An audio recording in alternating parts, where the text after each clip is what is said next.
This is problem 16.17 on page 1141. Members ACE and DCB are each 600 millimeters long and are connected by a pin at point C. The mass center of the 10 kilogram member AB is located at G. Determine the acceleration of AB immediately after the system has been released from rest in the position shown. The corresponding, and B, the corresponding force exerted by roller A on member AB. Neglect the weight of member ACE and DCB. Let me sketch the system so that you can see what we're talking about. So we've got this oddly shaped member known as AB. There's a slot over here on the left-hand side, and G is related to point B and point A as follows. Let's see, I shouldn't bring it off that way. In fact, let me move this over just a bit. There we go. There's point A right in the middle of that wheel. Let's pull it off this way. And this is sort of like a scissor lift or something, where this other wheel also runs in a slot that's connected to ground.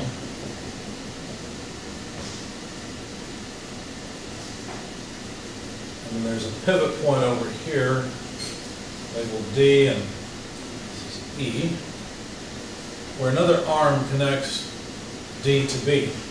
Now the position of G, like I was saying, relative to B, is 150 millimeters horizontally and vertically separated, despite my drawing, by 50 millimeters.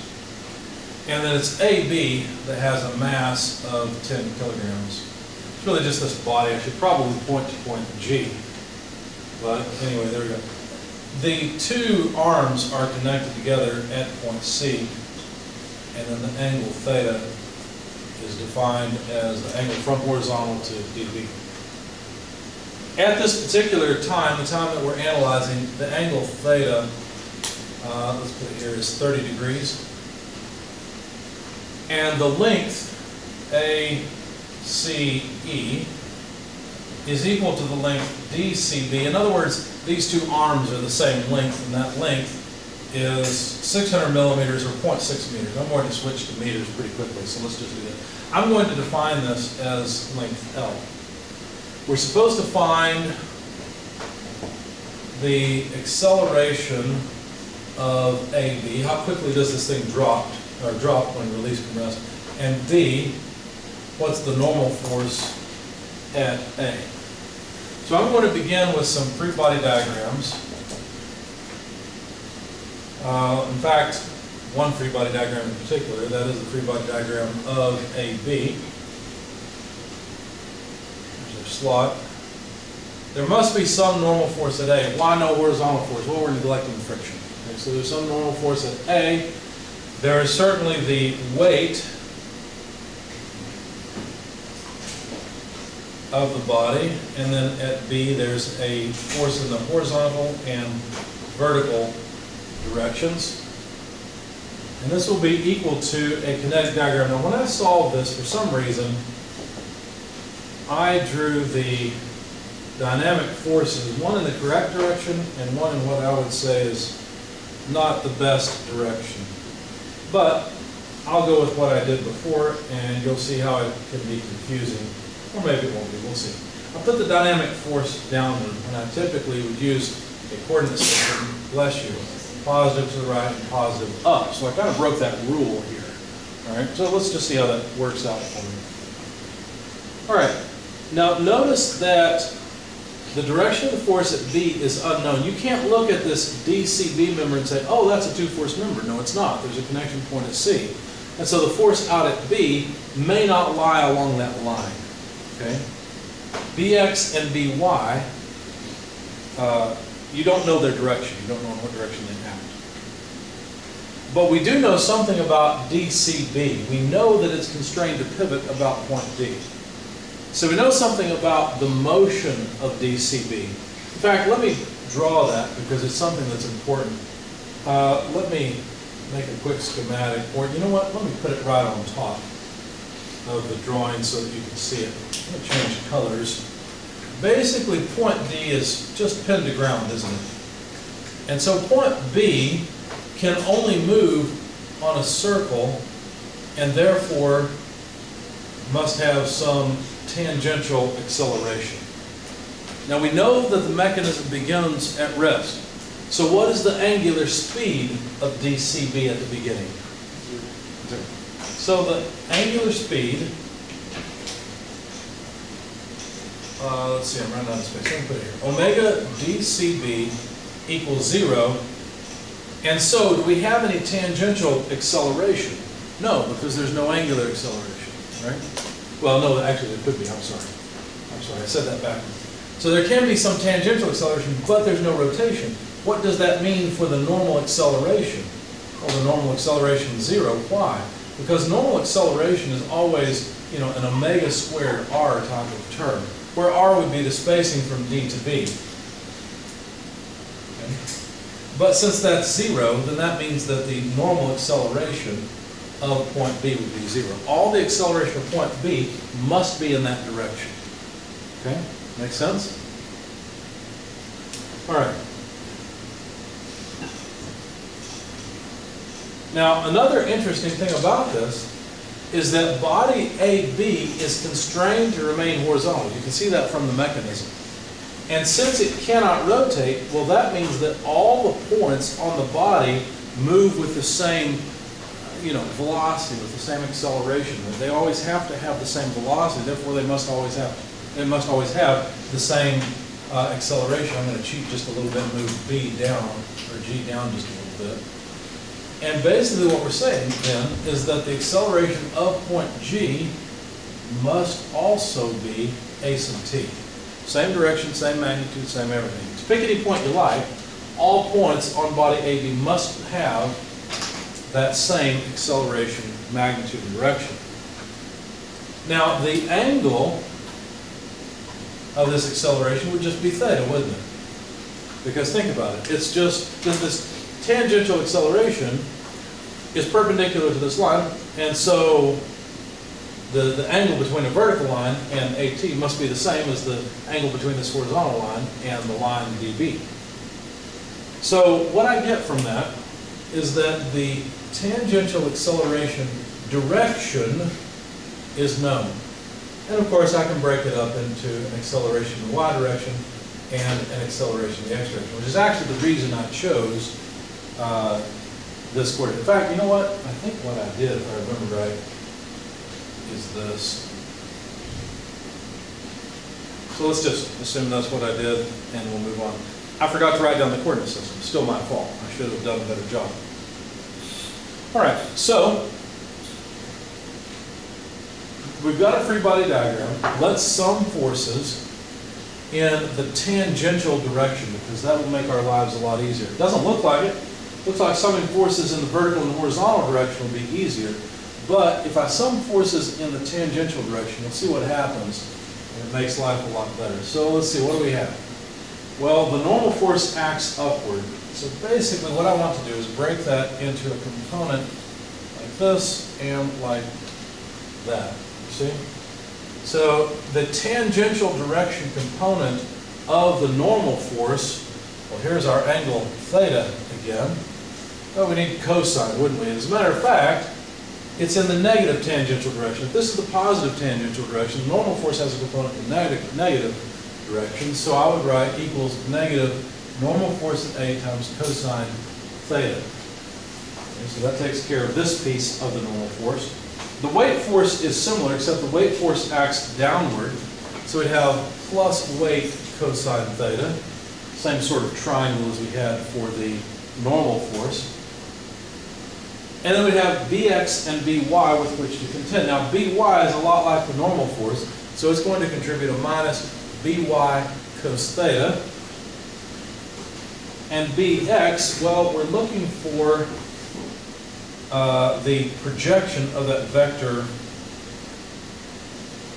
onto this axis, right? And so it would be something like this. Because this axis is the tangential axis. And so it looks like Bx is going to add. The angle theta would be right there, and so that's the sine side, so it would be plus bx sine theta. Now, is this sum equal to 0? No, the sum is equal to the mass times the acceleration in the tangential direction. Okay? I'm going to call this equation 1. It has a bunch of unknowns in it, but it does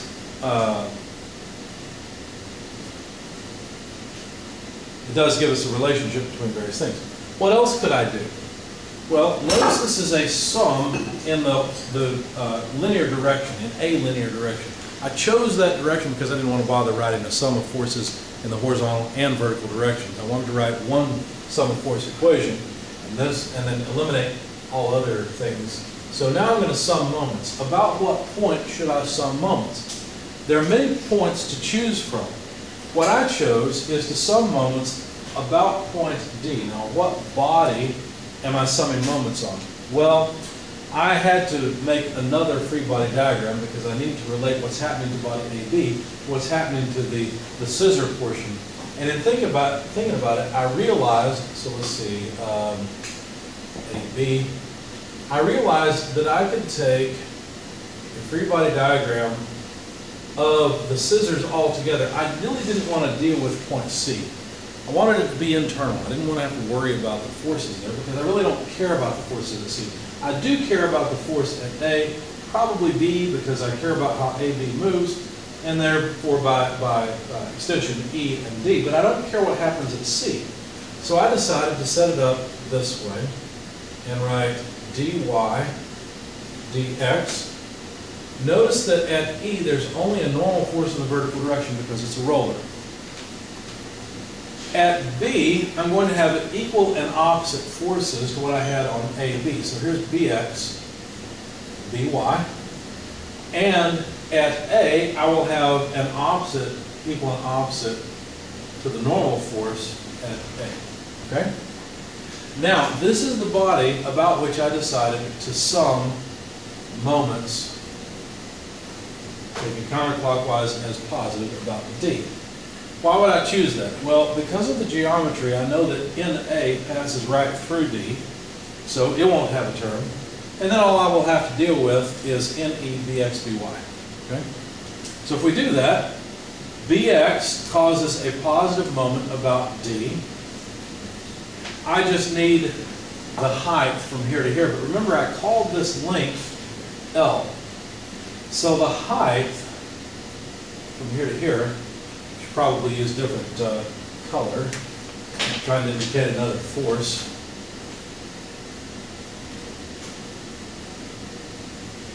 The height, well, let's see. Here's our good friend theta again, right? Same 30-degree angle. So this height would just be L sine theta. Okay? While we're at it, we'd be interested in this length as well. What would it be?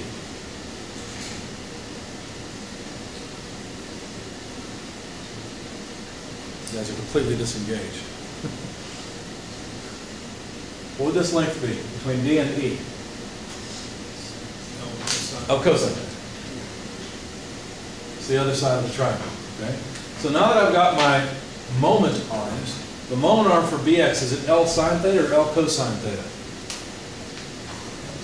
L sine theta. And that's a positive moment. What about By? Will it cause a positive or negative moment? I'm asking because I realized in my statics class sometimes they don't know. Negative moment. You see that By is on the right-hand side, so it tends to cause clockwise rotation. So negative By multiplied by its moment arm of L cosine theta. Okay. And then we also have NE, but NE causes a positive moment, so plus NE, its moment arm is L cosine theta, just like By. On the same line. And what else? Well, this is equal to I alpha, where we're talking about the angular acceleration of body, call it whatever you want, I guess body A, D, C, B, E, which doesn't make much sense, right? Because it's two separate bodies that angularly accelerate two different ways. Fortunately, I is 0 regardless of how we look at it because there's no mass. They told us to neglect the mass of these legs. So basically, this is just going to come, it's just going to sum to 0, not because the bodies do not angularly accelerate. They do angularly accelerate, but because the moment of inertia itself is 0. So this is another relationship. I will call it relationship 2 that relates all of these variables together. Now, I didn't want to deal with point C, but I had to. So I made another kinetic oh, you know what, I didn't finish this one. I guess we could make it like this. I made another free body diagram because I realized that I had one more body to deal with, and it was a body like this, where we have point C here, we have our angle theta here, we've got our normal force at E here, normal force at A here. I was just looking for a relationship between NA and NE. Obviously I've got CX and CY, so I chose to sum moments about point C. I'm running out of space, but I think I can fit it here because it's a pretty easy equation. So summing moments about point C, thinking counterclockwise as positive, well, I would just have NA L over 2 cos theta, okay, plus NE L over 2 cos theta. Okay. Now this is equal to I alpha of body ACE, but it equals 0 because, again, that leg is massless. Okay. So this is the third relationship that I came up with. Basically what it tells you is that the normal force at A equals the negative of the normal force at E. Okay? Now I know that I've drawn the normal force this way here and this way here, but one of them is apparently in the wrong direction. Okay? We'll get a negative number for one of them. Okay? Now, this is an equation that's important. This is an equation that is important, and so is this one. Okay? I don't think we need the free body diagrams as much anymore. I do want to keep this one and the fact that the tangential acceleration direction is known. But this was just intermediate work in order to come up with relationships between the various forces. And notice that what I'm dealing with are relationships between forces acting on body AB primarily, and some that are acting from ground. Okay? All right. So if we look at equation 2, in fact, let me get rid of the excess junk we don't need. This is equation 2.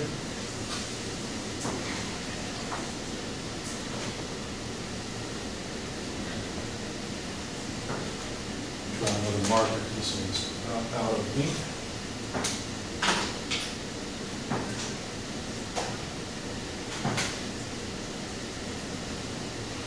If I take, because I don't really care about NE, I care about NA.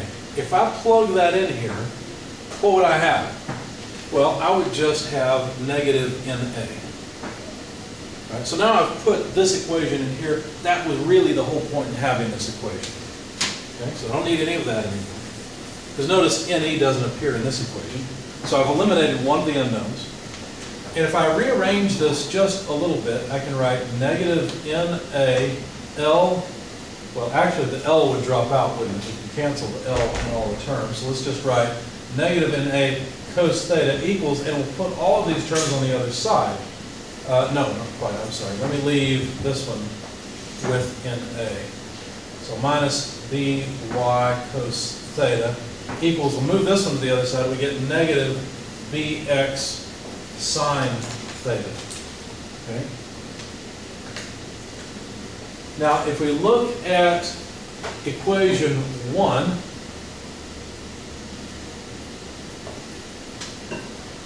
notice that negative bx sine theta is just the negative of all of this. So let me write this again. In fact, I think, because I'm going a slightly different way, I'm going to work off of my sheet, my terms are in a different order. So let's continue with this. Negative NA cos theta plus W cos theta minus by cos theta. Now plus bx sine theta would be plus NA cos theta from here, plus by cos theta from here. Okay? And this is all equal to m acceleration in the tangential direction. But notice what happened. In a cos theta negative and in a cos theta positive cancel. By cos theta negative and by cos theta positive cancel. And we're just left with the weight times the cosine of the angle theta. So we managed to calculate the tangential acceleration of body AB in terms of the weight of that body. So we don't need any of this anymore.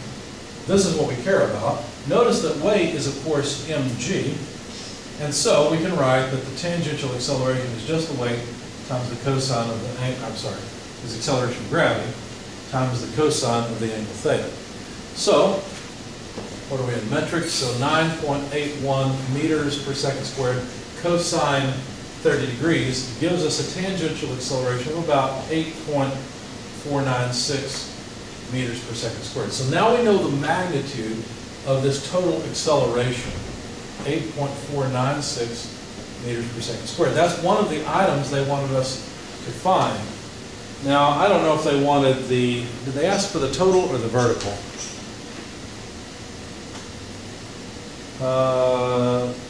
Find the acceleration of AB immediately after the system has been released from rest. So they must have meant the total acceleration.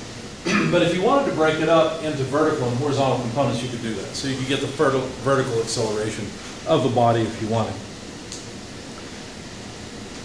What else? Well, the next thing they asked for was the corresponding force exerted by the roller. So we need the NA itself. So let's see, I've erased my equations. There was one I had that I thought would,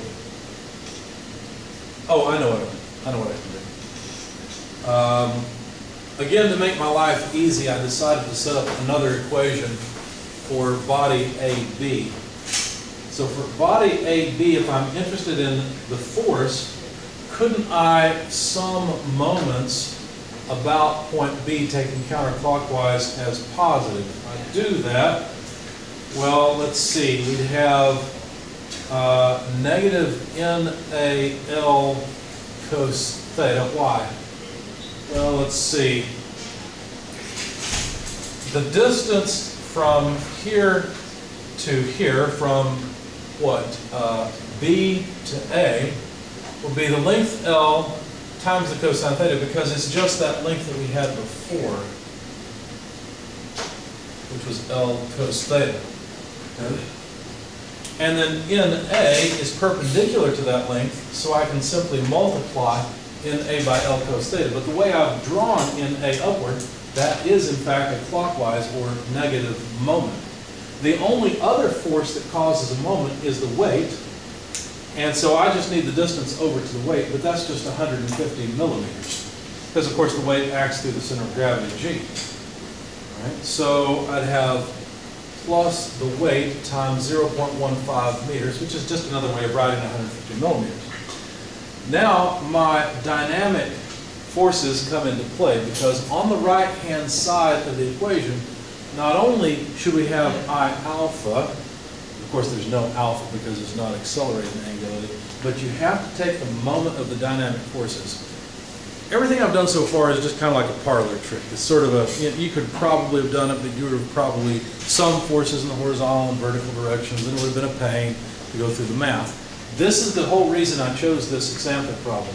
You can't just take the moment on the left-hand side of all the applied forces. On the right-hand side, you also have to consider the moment of the dynamic forces when you sum moments about a point other than the center of gravity. See that?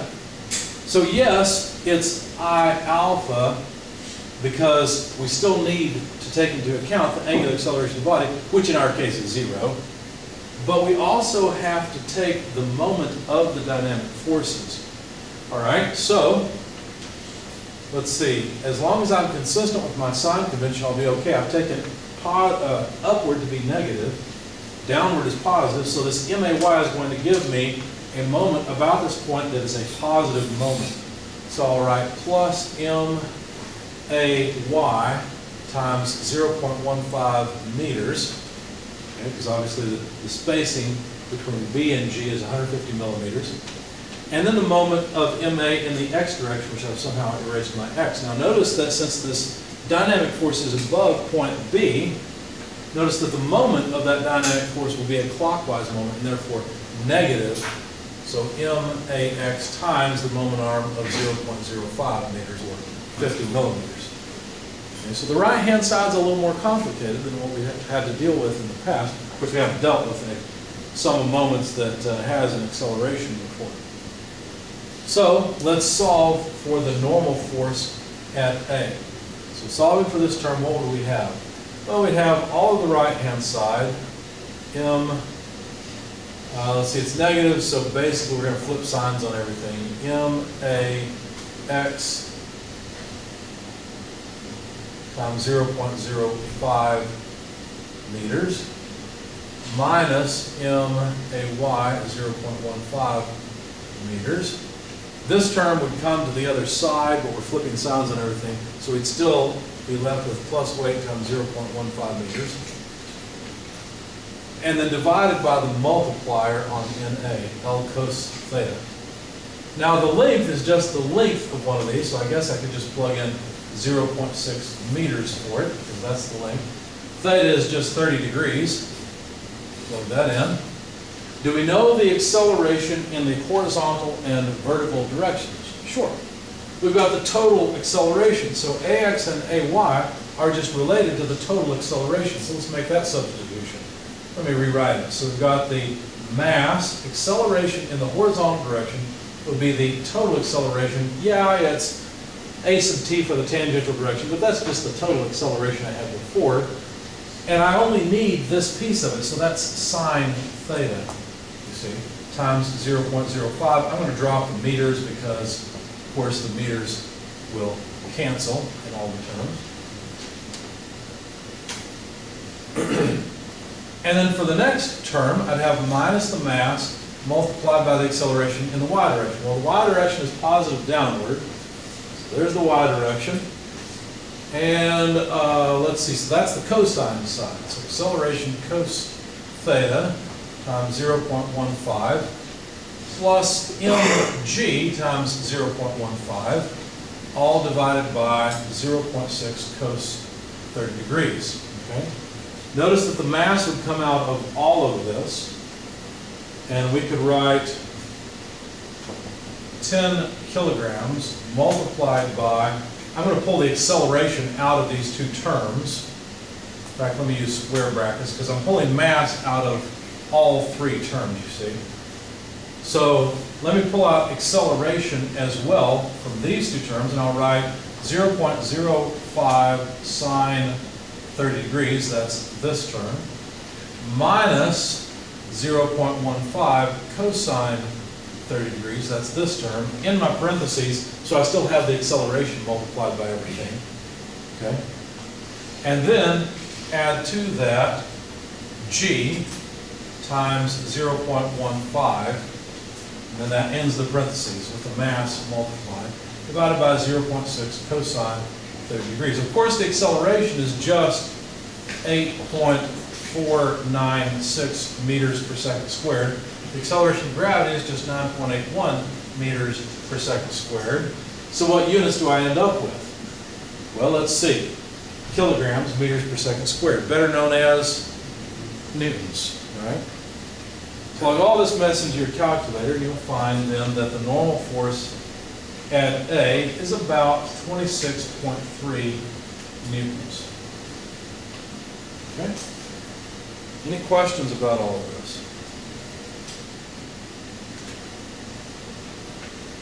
Are you all still alive? Are you all still awake?